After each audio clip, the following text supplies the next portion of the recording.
Hello everybody, Mobius1 here, bringing you yet another video from my apartment here in Oklahoma City. Of course, the end of the last video I said that was probably going to be the last video I made here, so there's going to be another, which is this one. Yeah, so it looks like they put out an actual theatrical trailer for Star Wars Jedi Fallen Order. So we're going to go ahead and watch this, and then we're going to talk a little bit about an article from Game Informer that was sent to me by a viewer, told to read, just to get a little bit more of a deeper understanding of what the game is going to be like. So I gave that a read. We're going to talk a little bit about certain points that I highlighted because it's super long. But first we're going to watch this second video. I've been waiting to watch this video for a while now. I was just going to watch it and, not record it. But, some of you guys like this stuff. So here we go. Star Wars Jedi Fallen Order official trailer. I hope I don't get copyright for this. Here we go.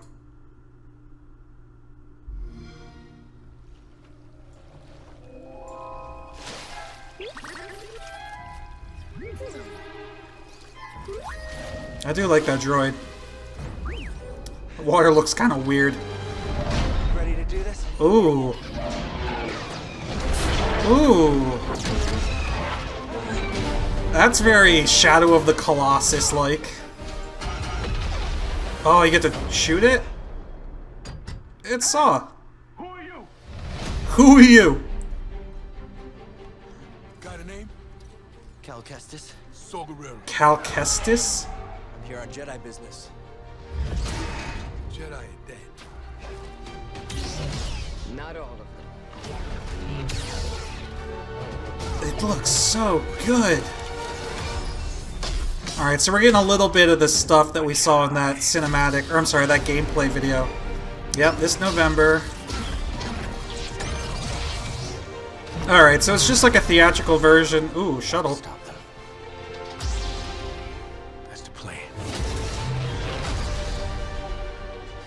That's a cool shot. Not yet lost. Ooh, blocking bolts while wall running. Hope is not yet lost. Nice. Very nice. That looks so sick. Oh, and that music too. Woo! It gives me goosebumps. Yeah, I'm okay. You alright? No, we are not doing that again. That's good. Alright, that was it. That's it. Hold on, I want to go back to this first shot. Ready to do this? Look at that, dude. This has to be, this is still on Kashyyyk then, okay? Right? This is probably before what we saw in the gameplay video, I'm guessing, because if we piece this together, right, like he boards the AT-AT, which is totally an AT-AT from Rebels, like the design of this is totally from the Rebels show, which is cool. So he boards the AT-AT, he's obviously using this like on Kashyyyk, and then Saw is like, I guess they're fighting them, and I guess Saw's there for the Wookiees. I don't know who this chick is. That's totally a memeable face right there. Anyway, I thought I saw a Republic gunship. Yeah, look at that. Right here. Republic gunship. Y'all see that? Is my cursor in the right spot there? Right here. Look at that. That's such a sick shot. This reminds me a lot of a level, I think it's Battle of Kothless or something like that from the Rogue Squadron game for GameCube. There was a level where walkers came up out of the water and you had to like wrap their legs with a tow cable, but you only had like half the room to work with because they were knee deep in water. That's really sick. And you can see all the vines on there, very Shadow of the Colossus, like, and have to climb up and like jump from vine to vine. That looks pretty sick. I'm excited for that. Like, just look at this. That looks so cool. That looks so cool. I'm sorry. I'm really excited for this game. Alright, so that's the official trailer. Not really a whole lot of new stuff here. I like the ship. That's an interesting ship design. Huh. Okay. Alright, so now let's quickly hop over to this. Make sure it's showing up right in the video. Yep, okay. So this is a very, very long Game Informer article, and I read the whole thing. Honestly, it's a pretty good read, so if you have quite a lot of time, you should probably, and you're interested in knowing more about the game, you should probably read this. But I'm going to do my best to highlight a few things that I thought were interesting or worth bringing up. So the first thing right here says, when the saber is sheathed, Respawn's vision for adventure has classic gaming roots and is inspired heavily by the Metroid series, pushing players to freely explore worlds and come back to them later with new powers that can be used to reach different areas. Never once do players see a waypoint on the screen telling them where their next objective is. Respawn doesn't want to hold your hand and instead hopes you plot your own path through dangerous worlds that are teeming with just as much hostile wildlife as heavily armed Imperial forces. That's pretty freaking cool. That means, I think in the last video I commented about how Force Unleashed's levels were very linear, and how the level design in like the Jedi Outcast and Jedi Academy games were full of like puzzles, and they had very little hand-holding, and it was up to the player to kind of explore and figure out how to get through them. This sounds like they're going for almost like a Metroidvania style, like where you're going to be able to go back and replay through areas with new powers or new abilities to access different areas that you couldn't access the first time. And if that's the direction they're going with this, I'm on board. Like, Metroidvania games are fun. Ori and the Blind Forest, if you guys haven't played it, you should totally play it, or you could, I have a video series where you can watch that on my channel. Was one of my favorite games. And actually, do we get a trailer for that, the new one? I'm gonna have to look that up after I'm done with this video. There's supposed to be a sequel coming out. Anyway, a Star Wars Metroidvania would be pretty dope, so I'm excited to hear that. If we go down a little bit further, let's see. Talking about the main character, Respawn doesn't want to say much about Cal or his history, implying he could be someone significant, but unlike Rey's origin story in The Force Awakens, which created more questions than answers, Cal's origin is revealed as the game unfolds. Players won't be left hanging, waiting for a sequel to fill the gaps. These revelations aren't delivered in flashbacks, but instead are learned as the game moves forward. Respawn wants to deliver as much story as possible in real time as the player still controls Cal. Some slower, more impactful moments are handled in cutscenes, but most of the narrative sequences don't disrupt gameplay and are woven into the action. That's freaking cool. I didn't actually highlight this, but as I'm scrolling through, there's a little thing here in original score with a link to a SoundCloud thing. Ugh, dude. I don't want to play this because it's probably copyrighted, but the music sounds amazing. I need this soundtrack like yesterday. Alright, we go down a little bit further. They start to talk a little bit about some of the characters that are going to be in his crew. They talk about like a sidekick. They talk about a pilot. There's a couple concept art images here that look pretty cool. I really like this one. But let's see. This is the one that I think I was looking for, Grease. So this guy Grease is like your pilot. It says Grease willfully transports this small group of characters to any planet at any time, both to progress the story and for freedom of for free-form backtracking. So it is like a Metroidvania. We don't know how many worlds there are yet, but the concept art and clips from the trailer hint at a good number of them. Asmussen, I think I'm saying that right, says the ratio of established Star Wars planets and new planets original to Jedi Fallen Order is about half and half. Each world houses a hub where ships land, or where the ship lands. Here the player can return to rest up, save, apply skill points, and spark conversations with characters to learn more about them, the worlds, and overall story. The ship also offers other activities Respawn doesn't want to reveal just yet. Dude, it's like Star Wars, it's like the Force Unleashed, KOTOR, Metroidvania. Like, the more I learn about this game, the more excited I'm getting. Also, with the whole, like, half and half, new planets, old planets, I think that's okay. A big kind of gripe that I've had with, among other gripes, Since Disney has taken over Star Wars, they seem to be pushing out a whole lot of new locations, new planets, new species, and we're not really getting to see as much existing stuff as I think I'd like to see. It's kind of stereotypical to have every Star Wars game or movie has Tatooine in it, so it's okay that we're not going back to Tatooine every day, but I'd like to see more Mon Cal, more Trandoshans, more Rhodians, more Sulistans, more familiar locations like Endor, Yavin, or Hoth, or whatever, just stuff, or Bespin, who knows, I don't know. This could be interesting to go to Bespin again, though I think they go there in Force Unleashed too. I don't know, but I think 50-50, half and half, new and old, is fair. I'm curious to see what some of the other existing worlds are brought back. Obviously, we know Kashyyyk is one of them, but what else they could do, my interest is piqued. So as I scroll down, he actually narrates his gameplay for a bit. So apparently this guy got to play more of that mission that we saw in the gameplay demo than we got to see in the video.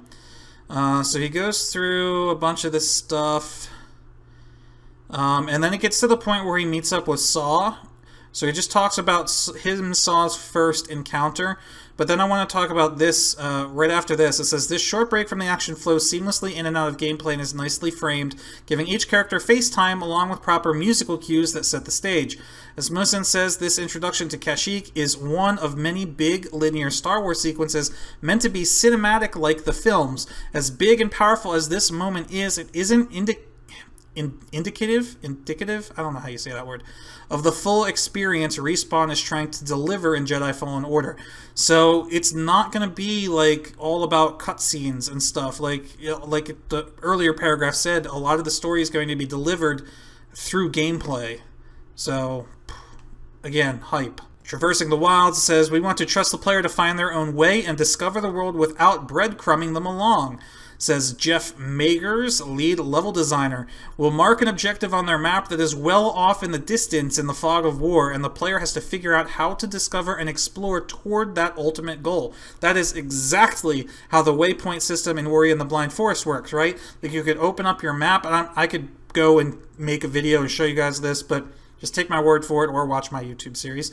You pull up the map, and like, you can only see the areas that you've explored. You can see where the waypoint is, but like, it's just like there's no path how to get there because you haven't gone and explored that yet. So the fact that they're using that same style of mapping is pretty awesome. Now I know this is going to reference Dark Souls a lot, and I don't know, I haven't played Dark Souls myself yet. It is on like a list of games that I should probably get around to playing. I don't know if that's how the map system in that game works as well, but that is a pretty cool system. It says, we looked at the structure of Metroid Prime closely.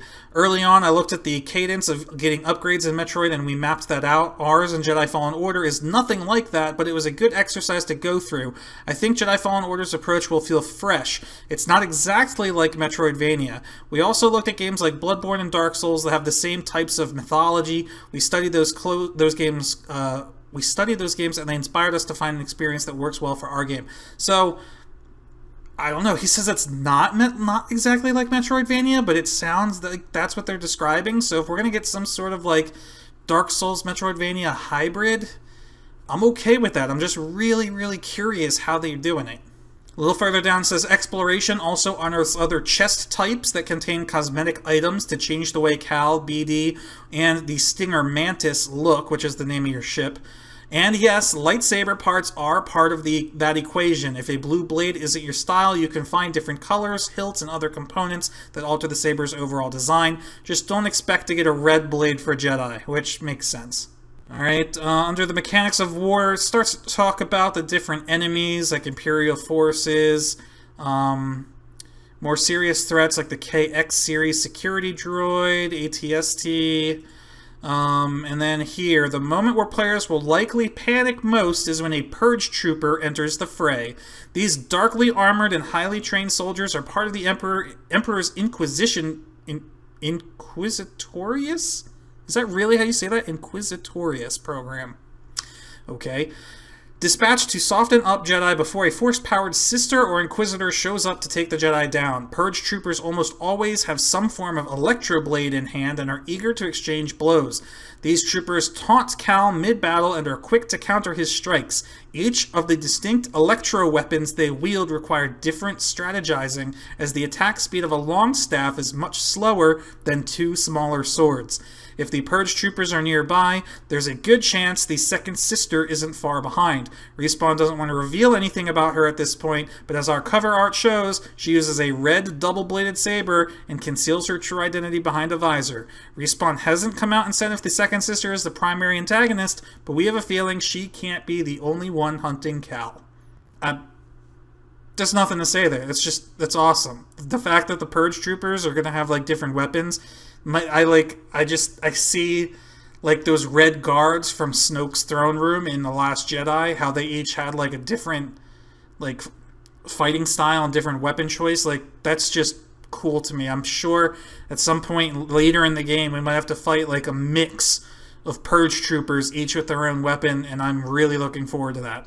And the last paragraph that I really wanted to highlight is a quote here. It says, "It was always a decision for us not for it to..." Oh, crap, let me start over. "It was always a decision for it not to be a combo-based game where you're doing multiple inputs," says Jason DeHarris, combat designer. "It was all about precision and efficiency, kind of like a Jedi. They're highly trained warriors. So we wanted to translate that into the control scheme and into the move set, where we give you very situational and specific abilities that you have to figure out over the course of the game." So I had said maybe the combat was going to be kind of combo-based, like Force Unleashed. Apparently not. Apparently it's much more Dark Souls, much more waiting for an opening in your opponent's defense and then striking at the exact right moment. It's like parrying their attacks or deflecting their attacks until they run out of stamina and then getting them when they're staggered. Are we going to be, like dodge rolling in circles around our enemies? Maybe. Who knows? But yeah, I mean, This is a pretty cool article. I'll put a link to it in the video description, of course, so you guys can read it. It goes over the control scheme, so he'll tell you like what all the buttons do, how double tapping buttons do different abilities. We look at all genres. We took a look at all genres in all action games. Dark Souls, obviously, because it's a very what you see is what you get kind of combat system. The main character has a simple toolkit, but it's the enemies and world around them that makes it dangerous. It's all about the player trying to read each enemy, figure out what the challenge is, what the different timings are, and react to that and have some strategy. In my short play session, being a somewhat guarded Jedi in training was an empowering experience that never wavered in fun. No encounter felt impossible or unfair, and instead pushed me to learn how to break the opponent's guards and follow them up with deadly force. Yeah, that's really all I have in this to highlight. Again, I'll put the link in the description if you want to read it yourself. It's pretty long, as you can see here, but there's a lot of cool stuff in here. I just don't want to read the whole thing in a video. I'm pumped. I want to learn more. I remember, again, I was equally excited for Battlefront, so there's that little voice at the back of my head that's like, don't be fooled again. But at the same time, this is like totally different, no multiplayer, no microtransactions, none of that. So, I don't know, guys. Let me know what you think in the comments. I'm cautiously optimistic about this one. Anyway, I'm curious to hear what your guys' thoughts are, so feel free to let me know down below. Thank you again for watching. Mobius1 here, and I'll see you in the next one.